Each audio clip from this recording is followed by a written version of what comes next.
കുറച്ച് ആൾക്കാർ കൂടി നായകനെ ഒരു ചതിയിൽ വീഴ്ത്താൻ ശ്രമിക്കുന്നു. ഒരു ഘട്ടത്തില് നായകൻ അത് പിടികിട്ടുവാണ്. അതിനുശേഷം ഉണ്ടാവുന്ന കാര്യങ്ങള്, നായകൻ ആ ചതിയിൽ വീഴുവോ, ഇനി വീണാൽ തന്നെ നായകൻ അതിൽ നിന്ന് രക്ഷപ്പെടാൻ കഴിയുവോ, എന്തായിരുന്നു ആ ചതി തുടങ്ങിയ കാര്യങ്ങളെ പറ്റിയെല്ലാം പറയുന്ന ഒരു ത്രില്ലർ മൂവിയാണ് ഇന്ന് നമ്മൾ നോക്കുന്നത്. മച്ചാമാരെ, എല്ലാവർക്കും സിനിമാറ്റോഗ്രാഫർ 2.0 സ്വാഗതം. ഇന്ന് നമ്മൾ നോക്കുന്നത് 2024 പുറത്തിറങ്ങിയ മെക്കാനിക് റോക്കി എന്ന മൂവിയാണ്. മൂവിയുടെ സ്റ്റാർട്ടിങ്ങിൽ നമ്മുടെ നായകനായ രാകേഷിനെ കാണിക്കുന്നു. നായകന്റെ അച്ഛൻ ഒരു മെക്കാനിക് ഷോപ്പ് ഉണ്ടായിരുന്നു. ഇപ്പൊ അതെല്ലാം നോക്കി നടത്തിക്കൊണ്ടിരിക്കുന്നത് നമ്മുടെ നായകനാണ്. ഇത് കൂടാതെ നായകൻ ഒരു ഡ്രൈവിംഗ് സ്കൂൾ നടത്തുന്നുണ്ടായിരുന്നു. അങ്ങനെ ഇപ്പൊ അവിടേക്ക് ഡ്രൈവിംഗ് പഠിക്കാനായിട്ട് മായ എന്ന് പറയുന്ന ഒരു പെണ്ണെത്തുവാണ്. അങ്ങനെ ഇപ്പൊ അതിനെപ്പറ്റി സംസാരിക്കുന്ന സമയത്ത് മായ പറയുന്നുണ്ട്, ഇനി മുമ്പ് ഡ്രൈവിംഗ് പഠിക്കാൻ വേണ്ടി ഞാൻ മറ്റൊരു സ്കൂളിൽ ചേർന്നതായിരുന്നു. എന്നാൽ അവര് പഠിപ്പിച്ചത് എനിക്ക് അങ്ങ് സെറ്റ് ആയില്ല. ഞാൻ ഇതൊരു വണ്ടി ഓടിക്കാൻ പഠിച്ചില്ല. ഞാനൊരു ഇൻഷുറൻസ് ഏജന്റ് ആണ്. സോ പൈസ എത്ര വേണമെങ്കിലും നിങ്ങൾക്ക് തരാം. എന്നെ പ്രോപ്പറായിട്ട് ഒന്ന് ഡ്രൈവിംഗ് പഠിപ്പിച്ചു തരണമെന്ന് അവൾ റിക്വസ്റ്റ് ചെയ്യുന്നു. അങ്ങനെ ഇപ്പൊ നല്ലൊരു എമൗണ്ട് വാങ്ങി നായകൻ അവളെ പഠിപ്പിക്കാൻ തുടങ്ങുവാണ്. അങ്ങനെ കുറച്ച് ക്ലാസ്സുകൾ കഴിഞ്ഞു പോകുന്നു. ഈ സമയം കൊണ്ട് മായയാണെങ്കിൽ നായകനുമായിട്ട് നല്ല കമ്പനിയാവുകയാണ്. ഈ സമയത്ത് മായ നിങ്ങൾ എങ്ങനെ ഈ ഒരു ഫീൽഡിലേക്ക് വന്നതെന്ന് ചോദിക്കുന്നു. അപ്പൊ നായകൻ അതിന്റെ ഫ്ലാഷ് ബാക്ക് എല്ലാം പറയാൻ തുടങ്ങുന്നു. ആക്ച്വലി മെക്കാനിക് ഷോപ്പ് തുടങ്ങിയത് നായകന്റെ മുത്തച്ഛനായിരുന്നു. അദ്ദേഹത്തിന്റെ കാലശേഷം അത് നായകന്റെ അച്ഛനിലേക്ക് എത്തി. പ്രസന്റ് നായകന്റെ അച്ഛനും പ്രായമായി. അതുകൊണ്ട് ഇപ്പൊ ഈ വർക്ക്ഷോപ്പ് നടത്തിക്കൊണ്ടിരിക്കുന്ന നായകനാണ്. അടുത്ത സീനില് കോളേജിൽ പഠിച്ചുകൊണ്ടിരിക്കുന്ന നായകന്റെ ആ സമയത്ത് ചില കാര്യങ്ങൾ കാണിക്കുന്നു. നായകനെ കോളേജില് കൃഷ്ണവർദ്ധൻ എന്ന് പറയുന്ന ഒരു ബെസ്റ്റ് ഫ്രണ്ട് ഉണ്ടായിരുന്നു. അയാൾക്കൊരു അനിയത്തി ഉണ്ടായിരുന്നു. അവളാണ് നമ്മുടെ മൂവിയിലെ നായിക. അവളുമായിട്ട് നായകൻ ആ സമയത്ത് പ്രണയത്തിലായിരുന്നു. അവളുടെ പേര് പ്രിയ എന്നായിരുന്നു. എന്നാൽ കോളേജിൽ പഠിച്ചുകൊണ്ടിരിക്കുന്ന അതേ സമയം തന്നെ കോളേജിൽ നടന്ന ചെറിയൊരു വിഷയം കൊണ്ട് അവർ തമ്മിൽ ബ്രേക്കപ്പ് ആയി. അന്നത്തോടുകൂടി ആ ബന്ധം അവസാനിച്ചതാണ്. ഇപ്പൊ അവർ തമ്മിൽ ഒരു ബന്ധമില്ല എന്നൊക്കെ പറയുന്നു. അങ്ങനെ ഇപ്പൊ നായകൻ അവന്റെ ഈ ഫ്ലാഷ് ബാക്ക് എല്ലാം പറഞ്ഞു കഴിയുന്ന സമയത്ത് മായ നായകനോട് ചോദിക്കുവാണ്, അപ്പൊ അതിനുശേഷം നിങ്ങൾ കണ്ടിട്ടേ ഇല്ലേ എന്ന്. കുറച്ച് നാളുകൾക്ക് മുമ്പ് ഞങ്ങൾ തമ്മിൽ മീറ്റ് ചെയ്തായിരുന്നു. ഇങ്ങനെയും പറഞ്ഞ് നായകൻ അതിനെ പറ്റി പറയാൻ തുടങ്ങുന്നു. ആക്ച്വലി 2-3 ആഴ്ചകൾക്ക് മുമ്പ് നായകൻ ഡ്രൈവിംഗ് പഠിക്കാൻ വേണ്ടി ഇവിടെ വന്ന് ചേർന്നിട്ടുണ്ടായിരുന്നു. എന്നാൽ ആ സമയത്ത് കോളേജിൽ എനിക്ക് അറിയാവുന്ന ആ പ്രിയ അല്ലായിരുന്നു അത്. അവളുടെ ക്യാരക്ടറും പെരുമാറ്റവും എല്ലാം ടോട്ടലി മാറിയിട്ടുണ്ടായിരുന്നു. ഞാനുമായിട്ടുള്ള ബ്രേക്കപ്പ് ആണോ അവളെ ഇത്രയധികം മാറ്റിയെന്നറിയാൻ വേണ്ടി ഞാനൊരു അന്വേഷണം നടത്തി. ആ സമയത്താണ് ഞെട്ടിക്കുന്ന ഒരു കാര്യം ഞാൻ അറിയുന്നത്. അവിടുന്ന് ഒരു കുറച്ച് ദിവസങ്ങൾക്ക് മുമ്പ് വീട്ടിൽ വെച്ച് എന്തോ ഒരു കാര്യത്തിന് പ്രിയയെ അവളുടെ ചേട്ടനായ ഗോവർദ്ധനും തമ്മിൽ വഴക്കുണ്ടാവുന്നു. ആ വഴക്കിനെ തുടർന്ന് മനോവിഷമത്താൽ ഗോവർദ്ധൻ ആത്മഹത്യ ചെയ്തു. ഈ കാര്യങ്ങളൊന്നും നായകൻ അറിഞ്ഞില്ലായിരുന്നു. അങ്ങനെ ചേട്ടന്റെ ആ മരണം നായകനെ വല്ലാതെ ഡൗൺ ആക്കുവാണ്. അങ്ങനെയാണ് നായിക ഇത്ര അധികം മാറിപ്പോയത്. അങ്ങനെ ആ കാര്യങ്ങളെല്ലാം മനസ്സിലാക്കിയതിന് ശേഷം നായകനോടാണെങ്കിൽ നായകന് വല്ലാത്ത പാവം തോന്നുന്നു. അവൾ അങ്ങനെയുള്ള ഒരു സിറ്റുവേഷനിൽ ഡ്രൈവിംഗ് പഠിക്കാൻ വന്നത് തന്നെ അവൾക്ക് പിടിച്ചു നിൽക്കാനായിട്ട് ഒരു ജോലി ആവശ്യമായിരുന്നു. അങ്ങനെ ഒരുപാട് കഷ്ടപ്പെട്ട് അവൾക്കൊരു ജോലി കിട്ടി. പക്ഷെ ആ ജോലി ചെയ്യണമെങ്കിൽ അതിന് ഡ്രൈവിംഗ് പറഞ്ഞിരിക്കണമായിരുന്നു. അതിനു വേണ്ടി മാത്രമായിരുന്നു. അങ്ങനെ ഇപ്പൊ ഈ കാര്യങ്ങളെല്ലാം മനസ്സിലാക്കിയതിനു ശേഷം നായകനാണെങ്കിൽ മാക്സിമം അവളെ കംഫർട്ടാക്കി അവളെ ഡ്രൈവിംഗ് ഒക്കെ പഠിപ്പിക്കുന്നു. അങ്ങനെ ആ കാര്യങ്ങളെല്ലാം പറഞ്ഞതിന് ശേഷം നായകൻ മായനോട് മറ്റൊരു കാര്യം പറയാൻ തുടങ്ങുന്നു. അങ്ങനെ വലിയ പ്രശ്നങ്ങളൊന്നും ഇല്ലാത്ത രീതിയിൽ നായകൻ മുന്നോട്ട് പോയിക്കൊണ്ടിരിക്കുകയായിരുന്നു. അങ്ങനെ ഇരിക്കുന്ന സമയത്താണ് നായകന്റെ അച്ഛൻ പെട്ടെന്ന് മരിച്ചു പോകുന്നത്. അദ്ദേഹത്തിന്റെ മരണത്തിന് ശേഷം നായകൻ അനുഭവിച്ചത് ഒരുപാട് വലിയ പ്രശ്നങ്ങളായിരുന്നു. അവരുടെ ആ വർക്ക്ഷോപ്പ് ഇരിക്കുന്നത് ഗവൺമെന്റ് പ്രോപ്പർട്ടിയിലാണെന്നും പറഞ്ഞുകൊണ്ട് ഉദ്യോഗസ്ഥർ വന്ന് ആ പ്രോപ്പർട്ടി സീൽ ചെയ്യുന്നു. അങ്ങനെ ഗവൺമെന്റ് സീൽ ചെയ്ത ആ പ്രോപ്പർട്ടി രാംജി എന്ന് പറയുന്ന ഒരു വ്യക്തി വന്ന് 20 ലക്ഷം രൂപയ്ക്ക് വാങ്ങുന്നു. ഇനി അയാളുടെ പ്ലാൻ നായകന്റെ വർക്ക്ഷോപ്പ് ഇരിക്കുന്ന സ്ഥലത്ത് മറ്റെന്ത് ബിൽഡിംഗ് പണിയാൻ വേണ്ടിയാണ്. എന്നാൽ നായകന്റെ അന്നമാണ് ആ വർക്ക്ഷോപ്പ്. അത് വിട്ടുകൊടുക്കാൻ നായകൻ ഒട്ടും മനസ്സ് വരുന്നില്ല. അങ്ങനെ രാംജിന്റെ അടുത്ത് ചെന്ന് നായകൻ അത് ദയവ് ചെയ്ത് വിട്ടുതരണം എന്നൊക്കെ പറഞ്ഞ് സംസാരിക്കുന്നു. ഈ സമയം രാംജി പറയുകയാണ്, 20 ലക്ഷം രൂപയ്ക്കാണ് ഞാനിത് വാങ്ങിയത്. ഒരു 40 ലക്ഷം തരാൻ നിന്റെ കയ്യിലുണ്ടെങ്കിൽ ഈ പ്രോപ്പർട്ടി ഞാൻ നിനക്ക് തിരിച്ചു തന്നേക്കാന്ന്. നായകന്റെ മുത്തച്ഛനായിട്ട് തുടങ്ങിയ വർക്ക്ഷോപ്പ് അല്ലേ ഇത്. അതിന് അവന്റെ മനസ്സിൽ അതിന്റേതായ വാല്യൂ ഉണ്ടായിരുന്നു.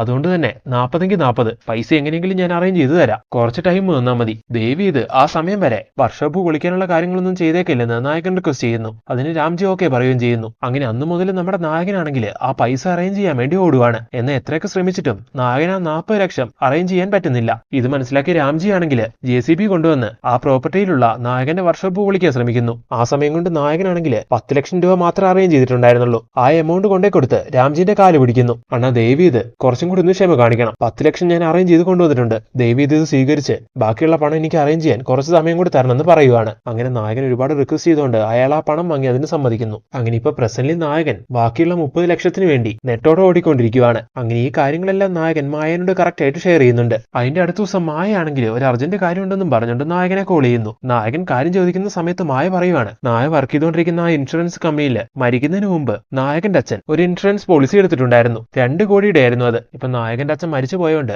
നായകൻ ആ ലൈഫ് ഇൻഷുറൻസ് ക്ലെയിം ചെയ്യാൻ കഴിയും. അങ്ങനെ ഒരു കാര്യം സാധ്യമായ നായകന്റെ എല്ലാ പ്രശ്നങ്ങളും തീരും. ഒരു സമാധാനപൂർണ്ണമായിട്ടുള്ള ജീവിതം നായകന് കിട്ടും. അങ്ങനെ ഈ കാര്യങ്ങള് മായ പറഞ്ഞു കൊടുക്കുന്ന സമയത്ത് നായകൻ ഒരുപാട് സന്തോഷിക്കുന്നു. അങ്ങനെ മായ പറഞ്ഞ കാര്യങ്ങളെല്ലാം ആലോചിച്ച് നായകൻ അവന്റെ മനസ്സിൽ ഒരുപാട് സ്വപ്നങ്ങൾ നെയ്തു കൂട്ടുന്നു. അങ്ങനെ ഇരിക്കുന്ന സമയത്ത് കുറച്ച് ഡോക്യുമെന്റ്സും ആയിട്ട് മായ നായകനെ കാണാൻ വേണ്ടി വരുന്നു. ഇടി ഇൻഷുറൻസ് ക്ലെയിം ചെയ്യാനുള്ള കാര്യങ്ങൾ എത്ര വേഗം നീ റെഡിയാക്കി തരണമെന്ന് നായകനെ സമയം മായനോട് പറയാണ്. ഇത് കേട്ട മായ പറയാണ്, എടാ പക്ഷെ അതിലൊരു പ്രശ്നമുണ്ട്. നിന്റെ അച്ഛൻ ആ ഇൻഷുറൻസ് പോളിസി എടുത്ത സമയത്ത് നോമിനി നോമിനിയായിട്ട് നിന്റെ പേരായിരുന്നു കൊടുത്തത്. എന്നാൽ അദ്ദേഹം എഴുതിയ സമയത്ത് രാകേഷ് എന്ന് പറയുന്ന നിന്റെ പേരിന് പകരം രാജേഷ് എന്നാണ് എഴുതിയിരിക്കുന്നത്. നിന്റെ പേരിന്റെ ഒരു സ്പെല്ലിംഗ് തെറ്റിപ്പോയി. സോ ഇങ്ങനെ എന്തെങ്കിലും എറർ വന്നാ ഇൻഷുറൻസ് കമ്പനി എമൗണ്ട് ക്ലെയിം ചെയ്യാൻ സമ്മതിക്കില്ല. അതാണ് ഞാനൊരു പ്രശ്നമുണ്ടെന്ന് പറഞ്ഞത്. ഇത് കേട്ട നായകനാകെ ഷോക്കാവുന്നു. എന്നിട്ട് നായകനെന്ന് ആലോചിച്ചിട്ട് നായകനോട് പറയാണ്, എടി നീ ആ കമ്പനിയിലല്ലേ വർക്ക് ചെയ്യുന്നേ, നിനക്ക് ഇതിൽ എന്നെ ഒന്ന് ഹെൽപ്പ് ചെയ്തൂടെ, എന്തെങ്കിലും ഒന്ന് ചെയ്യാൻ പറ്റില്ലേ? ഇത് കേട്ട നായിക പറയാണ്, ഇതുപോലുള്ള കാര്യങ്ങളെല്ലാം ഹാൻഡിൽ ചെയ്തുകൊണ്ടിരിക്കുന്നത് ഞങ്ങളുടെ മാനേജർ മാത്രമാണ്. സോ അദ്ദേഹത്തിനോട് ഞാനൊന്ന് റിക്വസ്റ്റ് ചെയ്ത് നോക്കാം, എന്തെങ്കിലും ചെയ്യാൻ പറ്റുമെങ്കിൽ ഞാൻ അദ്ദേഹത്തിനെ കൊണ്ട് ചെയ്യിപ്പിക്കാന്ന് പറയുന്നു. അങ്ങനെ അടുത്ത ദിവസം നായിക ഈ കാര്യങ്ങളെല്ലാം അവളുടെ മാനേജറുമായിട്ട് സംസാരിച്ച് അതിനുശേഷം നായകനെ ഓഫീസിലേക്ക് വിളിച്ചു വരുത്തുന്നു. ഇതിലുള്ള പേരുമായിട്ട് തന്റെ പേര് ചേഞ്ച് ചെയ്യാന്നുള്ളത് ഇല്ലീഗൽ ആയിട്ടുള്ള കാര്യമാണ്. അത് ചെയ്തു എന്നറിഞ്ഞാൽ ഞങ്ങളുടെ ജോലിയും തെറിക്കും, ചിലപ്പോൾ ഞങ്ങളെ പോലീസ് അറസ്റ്റും ചെയ്തേക്കാം. അങ്ങനെ മാനേജർ പറയുന്ന ഈ കാര്യം കേട്ടത് നായകനാണെങ്കിൽ, സാർ എന്റെ അവസ്ഥ അത്രയ്ക്ക് മോശമാണ്, സോ സാറിന് എന്തെങ്കിലും ചെയ്യാൻ പറ്റുമെങ്കിൽ ഒന്ന് ചെയ്തു തരണം എന്ന് പറയുന്നു. ഇതേ സമയം തന്നെ മായയും നായകന് വേണ്ടി ഒന്ന് റിക്വസ്റ്റ് ചെയ്യുവാണ്. ഇതെല്ലാം കേൾക്കുന്ന സമയത്ത് മാനേജർ ഒന്ന് ആലോചിക്കുന്നു. എന്നിട്ട് പറയാണ്, ശരി ഞാൻ ചെയ്യാം, പക്ഷെ ഇത്ര റിസ്ക് ഉള്ള കാര്യമായോണ്ട് ഒരു 4-5 ലക്ഷം രൂപ എനിക്കതിന് പകരമായിട്ട് തരേണ്ടി വരും. ഇത് കേട്ട നായകനാണെങ്കിൽ വേറെ നിവൃത്തിയില്ല. ഈ 5 ലക്ഷം അറേഞ്ച് ചെയ്ത് കൊടുത്തില്ലെങ്കിൽ തനിക്ക് കിട്ടാനുള്ള ഇൻഷുറൻസ് തുകയും കിട്ടില്ല. അതുകൊണ്ട് നായകൻ ആ ഡീലിന് ഓക്കെ പറയുന്നു. മായ നായകനോട് പറയുന്നുണ്ട്, എത്രയും വേഗം അത് അറേഞ്ച് ചെയ്ത് കൊടുത്ത് ഇൻഷുറൻസ് ക്ലെയിം ചെയ്യാൻ നോക്കുമെന്ന്. അങ്ങനെ ഈ പണം അറേഞ്ച് ചെയ്യാൻ നായകന് മുമ്പിലുണ്ടായിരുന്നത് കടം വാങ്ങുക എന്നുള്ള ഒരേ ഒരു കാര്യം മാത്രമായിരുന്നു. അങ്ങനെ ഇപ്പം നായകൻ അതിനുവേണ്ടി ശ്രമിച്ചുകൊണ്ടിരിക്കുന്ന സമയത്താണ് ഈ കാര്യങ്ങൾ എങ്ങനെയോ അറിഞ്ഞ് നായകന്റെ പഴയ കാമുകയായ മായ നായകന്റെ അടുത്തേക്ക് വരുന്നത്. അങ്ങനെ അവന്റെ ഈ അവസ്ഥയെല്ലാം മനസ്സിലാക്കുന്ന സമയത്ത് അവളെന്താ ചെയ്യുന്നതെന്ന് നോക്കിയിട്ടുണ്ടെങ്കിൽ അവളുടെ കുറെ ആഭരണങ്ങളെല്ലാം ബാങ്കിൽ പണയം വെച്ച് 5 ലക്ഷം രൂപ അറേഞ്ച് ചെയ്യുന്നു. എന്നിട്ട് നായകൻ അത് കൊടുത്ത് നീ ആദ്യം നിന്റെ പ്രശ്നങ്ങളെല്ലാം തീർക്കാൻ പറയുന്നു. ഇത് കിട്ടിയോണ്ട് നായകൻ ഒരുപാട് ആശ്വാസമാവുകയാണ്. അങ്ങനെ കിട്ടിയ പണമായിട്ട് അന്ന് രാത്രി തന്നെ നായകൻ മായനെയും കൂട്ടി മാനേജറെ പോയി കാണുന്നു. അങ്ങനെ അയാളെ ആ പണം ഏൽപ്പിച്ച്, സാർ ഇനി എത്രയും വേഗം ആ നെയിം ചേഞ്ച് ചെയ്ത് ആ ഇൻഷുറൻസ് ക്ലെയിം ചെയ്യാനുള്ള ഫർദർ പ്രോസസ് എല്ലാം സ്റ്റാർട്ട് ചെയ്യാൻ പറയുന്നു. അയാൾ അതിന് ഓക്കെയും പറയുന്നു. അടുത്ത ദിവസം നായികയാണെങ്കിൽ കുറച്ച് ഡോക്യുമെന്റ്സുമായിട്ട് നായകന്റെ അടുത്തേക്ക് വരുന്നു. അപ്പൊ നായകൻ ആകാംക്ഷയോട് കൂടി എന്തായിടി മാനേജർ കാര്യങ്ങളെല്ലാം സെറ്റ് ആക്കിയെന്ന് ചോദിക്കുന്നു. അപ്പൊ നായിക ഡോക്യുമെന്റ്സ് നായകന് കൊടുക്കുവാണ്. എന്നിട്ട് നായകനോട് പറയാണ്, ഇപ്പൊ നോമിനിയായിട്ട് നിന്റെ പേരാണുള്ളത്, ഞങ്ങൾ നെയിം ചേഞ്ച് ചെയ്തു എന്ന്. ഇത് കേട്ടത് നായകൻ ഒരുപാട് സന്തോഷിക്കുന്നു. ശരിക്കും നായകൻ ഇപ്പോഴാണ് സമാധാനമായത്. ഇല്ലെങ്കിൽ നായകന് കിട്ടാനുണ്ടായിരുന്ന എമൗണ്ട് വേറെ ഏതോ വഴിക്ക് നഷ്ടപ്പെട്ടേനെ. അങ്ങനെ ഇരിക്കുന്ന സമയത്ത് മായനെ ഒരു പോലീസുകാരൻ കോൾ ചെയ്യുന്നു. എന്നിട്ട് രാകേഷ് എന്ന് പറയുന്ന വ്യക്തിയെയും കൂട്ടിക്കൊണ്ട് എത്രയും വേഗം ഞാൻ പറയുന്ന സ്ഥലത്തേക്ക് വരണമെന്ന് പറയുവാണ്. ഇത് കേട്ട മായ അതിന് ഓക്കെ പറഞ്ഞ് നായകനെയും കൂട്ടിക്കൊണ്ട് അയാൾ പറഞ്ഞ സ്ഥലത്തേക്ക് എത്തുന്നു. അവിടെ എത്തി അവര് കാണുന്ന കാഴ്ച അവരെ ഞെട്ടിക്കുന്നതായിരുന്നു. എന്താന്ന് നോക്കിയിട്ടുണ്ടെങ്കിൽ അവരെ അവിടേക്ക് വിളിച്ചു വരുത്തിയ പോലീസുകാരൻ ആ സ്ഥലത്ത് മായന്റെ മാനേജറെ കെട്ടിയിട്ടിരിക്കുകയായിരുന്നു. അയാളെ ഒരുപാട് മർദ്ദിച്ച് അയാളെ ചോദ്യം ചെയ്തുകൊണ്ടിരിക്കുകയായിരുന്നു. സംഭവം എന്താന്ന് നോക്കിയിട്ടുണ്ടെങ്കിൽ അവര് ചെയ്ത ഇല്ലീഗൽ പ്രവൃത്തി, അതായത് നോമിനിന്റെ ഭാഗത്ത് നായകന്റെ പേര് ചേഞ്ച് ചെയ്ത കാര്യം ഈ പോലീസുകാരൻ കണ്ടെത്തി. അതുകൊണ്ടാണ് ഈ മാനേജറെ പിടിച്ചോണ്ട് വന്ന് അയാൾ ഈ രീതിക്ക് ചോദ്യം ചെയ്തുകൊണ്ടിരിക്കുന്നത്. അങ്ങനെ ഇപ്പൊ മാനേജർ സത്യങ്ങളെല്ലാം തുറന്നു പറഞ്ഞപ്പോ അതുകൊണ്ടാണ് മായനോട് നായകനെ കൂട്ടിക്കൊണ്ട് ഇങ്ങോട്ട് വരാനും പറഞ്ഞത്. അങ്ങനെ ഇപ്പൊ ഈ കാര്യങ്ങളെല്ലാം പോലീസുകാരൻ ഇവരോട് പറയുന്നു, നിങ്ങൾ ചെയ്ത കുറ്റം എത്ര വലുതാണെന്ന് നിങ്ങൾക്ക് അറിയാവോ? കുറഞ്ഞത് 7 കൊല്ലമെങ്കിലും ജയിലിൽ കിടക്കാനുള്ള വകയുണ്ട് ഇതിന്. അത് വേണ്ടെന്നാണെങ്കിൽ ഞാൻ പറയുന്ന ഒരു ഡിമാൻഡിന് നിങ്ങൾ ഓക്കെ പറയേണ്ടി വരും. വലിയൊരു എമൗണ്ട് കിട്ടാനുള്ളതല്ലേ, അതിൽ നിന്നൊരു തുക എനിക്കും തരുവാണെങ്കിൽ ഈ കേസ് ഞാൻ ഒതുക്കി തീർത്തോളാം, ഇത് പുറത്തു വരാതെ ഞാൻ നോക്കിക്കോളാം എന്ന് പോലീസുകാരൻ പറയുന്നു. ഇത് കേട്ടതും നായകനോട് ഒരു അഭിപ്രായം പോലും ചോദിക്കാതെ അവൻ ആ പൈസ തന്നോളൂ സാർ, ഞങ്ങൾ ഇത് ഓക്കെ ആണെന്ന് മായ പറയുന്നു. ഇത് കേട്ട നായകനാണെങ്കിൽ ആകെ ഷോക്കായി മായനെ നോക്കുന്നു. ചുമ്മാ ഇതിന്റെ ബില്ല് നമ്മൾ ജയിലിൽ പോകുന്നതിനേക്കാളും നല്ലതല്ലേ, കുറച്ച് പണം നഷ്ടപ്പെട്ടാലും ഈ ഒരു രീതിക്ക് ഇത് ഡീൽ ചെയ്യുന്നതെന്ന്. ഇത് കേട്ട നായകനും അതിന് കൺവിൻസ് ആവുന്നു. അങ്ങനെ എത്ര എമൗണ്ട് വേണം ചോദിക്കുന്ന സമയത്ത് അയാൾ ആവശ്യപ്പെടുന്നത് 40 ലക്ഷം രൂപയാണ്. ഇത് കേൾക്കുന്ന നായകനാണെങ്കിൽ ആകെ ഷോക്കാവുന്നു. മാനേജർക്ക് കൊടുക്കാനുള്ള 5 ലക്ഷം തന്നെ നായകൻ ഒപ്പിക്കാൻ കഴിയുന്നില്ലായിരുന്നു. നായിക സഹായിച്ചുകൊണ്ടാണ് അത് സാധ്യമായത്. എന്നാൽ ഇപ്പൊ എമൗണ്ട് പോലും ചോദിക്കാതെ മായ ചാടിക്കേറി ഇതിന് ഓക്കെ പറഞ്ഞുകൊണ്ട് ഇനിയിപ്പോ 40 ലക്ഷം അയാൾക്ക് കൊടുക്കേണ്ടി വരും. അതിനി എന്ത് ചെയ്യുന്നൊക്കെ നായകൻ ആലോചിക്കുന്നു. എന്തായാലും പെട്ടെന്ന് അറേഞ്ച് ചെയ്ത് കൊടുത്ത് ഈ കേസ് ഒതുക്കണം, അല്ലെങ്കിൽ നമ്മൾ 3 പേരും പെട്ടുപോകുന്ന നായിക പറയുന്ന സമയത്ത് അത് അറേഞ്ച് ചെയ്യാനായിട്ട് നായകൻ ഇറങ്ങുവാണ്. നായകൻ അവിടെ നിന്ന് ഇറങ്ങിയ ഉടനെ തന്നെ മായയും മാനേജർ ആ പോലീസുകാരനും മുഖത്തോട് മുഖം നോക്കിച്ചിരിക്കുന്നു. ഇപ്പോഴാണ് നമുക്ക് മനസ്സിലാവുന്നത് ഇവര് 3 പേരും കൂടി കൂടിയിട്ട് നായകനെ ചീറ്റ് ചെയ്തുകൊണ്ടിരിക്കുകയാണെന്ന്. ഇങ്ങനെ ഒരു ഇൻഷുറൻസ് പോളിസിന്റെ കാര്യവും പറഞ്ഞുകൊണ്ട് ഇവര് 3 പേരും കൂടി നായകന്റെ കയ്യിൽ നിന്ന് പണം തട്ടിക്കൊണ്ടിരിക്കുകയാണ്. ഇതിവർ ആദ്യമായിട്ടൊന്നുമല്ല, ഇതുപോലെ ഒരുപാട് ആൾക്കാരുടെ കയ്യിൽ നിന്ന് ഇവർ ഇതുപോലെ പണം തട്ടിയിട്ടുണ്ട്. നായകന്റെ അച്ഛൻ റീസെന്റ് ആയിട്ട് മരിച്ചുപോയി എന്നറിഞ്ഞിട്ട് അതേ സ്ട്രാറ്റജി ഉപയോഗിച്ച് നായകന്റെ കയ്യിൽ നിന്ന് അവർ പണം തട്ടിക്കൊണ്ടിരിക്കുന്നു. അങ്ങനെ ഇല്ലാത്തൊരു ഇൻഷുറൻസ് പോളിസി അച്ഛന്റെ പേരിൽ ഉണ്ടായിരുന്നു എന്നും പറഞ്ഞ് നായകനെ കബളിപ്പിച്ച് നോമിനിയിൽ നായകന്റെ പേരിന് വരെ മറ്റൊരു പേരാണെന്നും പറഞ്ഞ് അത് ചേഞ്ച് ചെയ്യണമെങ്കിൽ 5 ലക്ഷം രൂപ ആവശ്യപ്പെട്ട് അത് വാങ്ങിയെടുത്തതിന് ശേഷം ഒരു ഫേക്ക് പോലീസുകാരനെ കൊണ്ടുവന്ന് അയാളുടെ ഭീഷണിപ്പെടുത്തലുമായിട്ട് അവിടെ നിന്നും കുറെ പണം തട്ടിച്ച് കിട്ടിയ പണം എല്ലാം ആയിട്ട് മുങ്ങാനാണ് ഇവരുടെ പ്ലാൻ. അങ്ങനെ നായനുമായിട്ട് ഒരു ബന്ധം ക്രിയേറ്റ് ചെയ്യാൻ വേണ്ടിയായിരുന്നു മായ ഡ്രൈവിംഗ് ക്ലാസ് എന്നൊക്കെ പറഞ്ഞ് അവന്റെ അടുത്തേക്ക് ചെന്നത്. അങ്ങനെ മായയും ടീമും നായകനെ തന്ത്രപൂർവ്വമായിട്ട് കബളിപ്പിച്ചു. എന്നാൽ നമ്മുടെ രാകേഷ് ആണെങ്കിൽ ഈ കാര്യങ്ങളൊന്നും അറിയാതെ ഇപ്പോഴും ആ പണം അറേഞ്ച് ചെയ്യാൻ വേണ്ടി ഓടിക്കൊണ്ടിരിക്കുകയാണ്. ഇത്രയും വലിയൊരു എമൗണ്ട് ആയതുകൊണ്ട് തന്നെ നായകനെ അത് അറേഞ്ച് ചെയ്യാൻ പറ്റുന്നില്ല. അങ്ങനെ കുറെ ദിവസം കഴിഞ്ഞു പോകുന്നു. അധികം നാളെ ടൈം കൊടുത്താ സപ്പോസ് എങ്ങനെയെങ്കിലും ഇവരുടെ പ്ലാൻ തകർന്നു പോയിട്ടുണ്ടെങ്കിൽ ഇവർ ഇത്രയും പണിയെടുത്തതൊക്കെ വെറുതെ ആവും. സോ നായകൻ കാര്യങ്ങൾ അറിയുന്നതിന് മുമ്പ് എങ്ങനെയെങ്കിലും പണവും വാങ്ങി ഇവർക്ക് ഇവിടുന്ന് മുങ്ങണം. അതിനുവേണ്ടി വേണ്ടി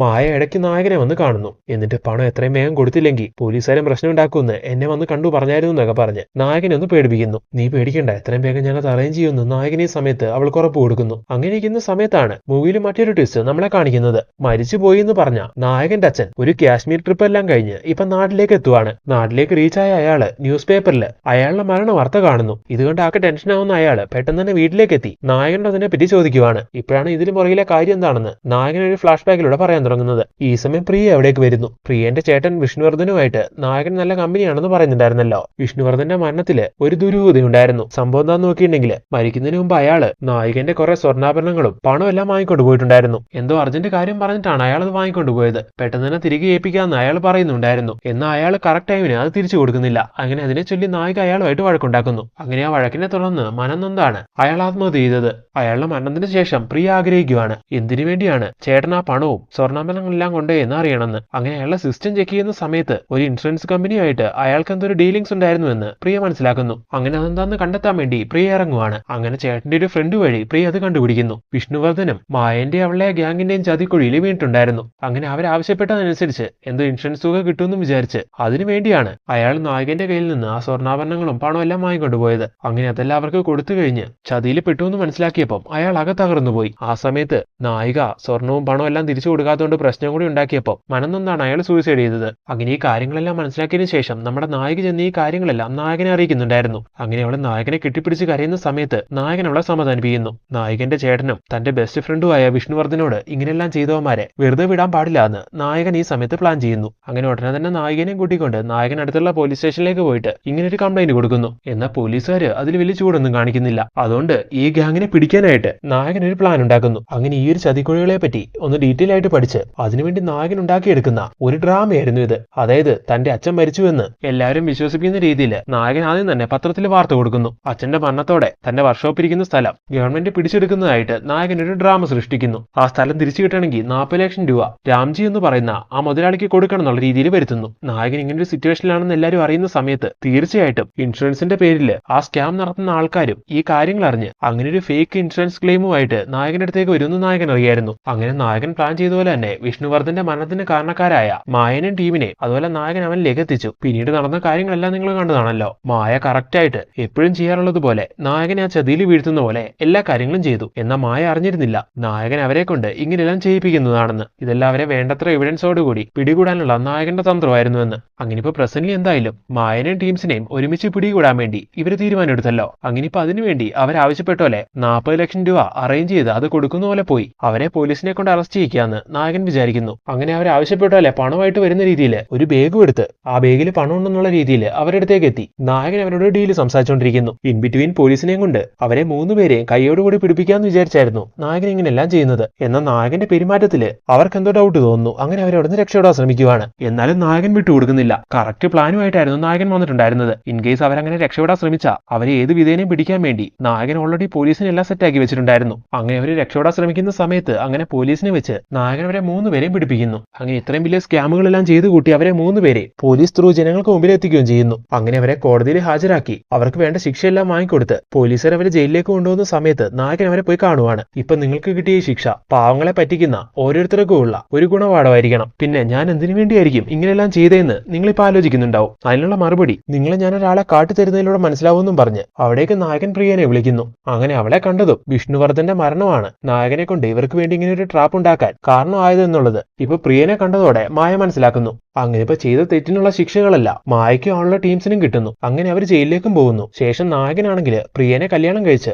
അവളോടൊപ്പം ഹാപ്പി ആയിട്ട് ജീവിക്കാനും തുടങ്ങുന്നു. ഇന്നത്തെ സമൂഹത്തില് ഇങ്ങനെയുള്ള പല ഇല്ലീഗൽ കാര്യങ്ങളും അതായത് ഒരുപാട് സ്കാമുകൾ നടക്കുന്നുണ്ടെന്നും അതിൽ നിന്നെല്ലാം നമ്മൾ ജാഗരൂകരായിട്ട് ഇരിക്കണമെന്നും ഇതിലൂടെ ഒരു മെസ്സേജ് തന്നിട്ടാണ് ഈ മൂവി എൻഡ് ചെയ്യുന്നത്.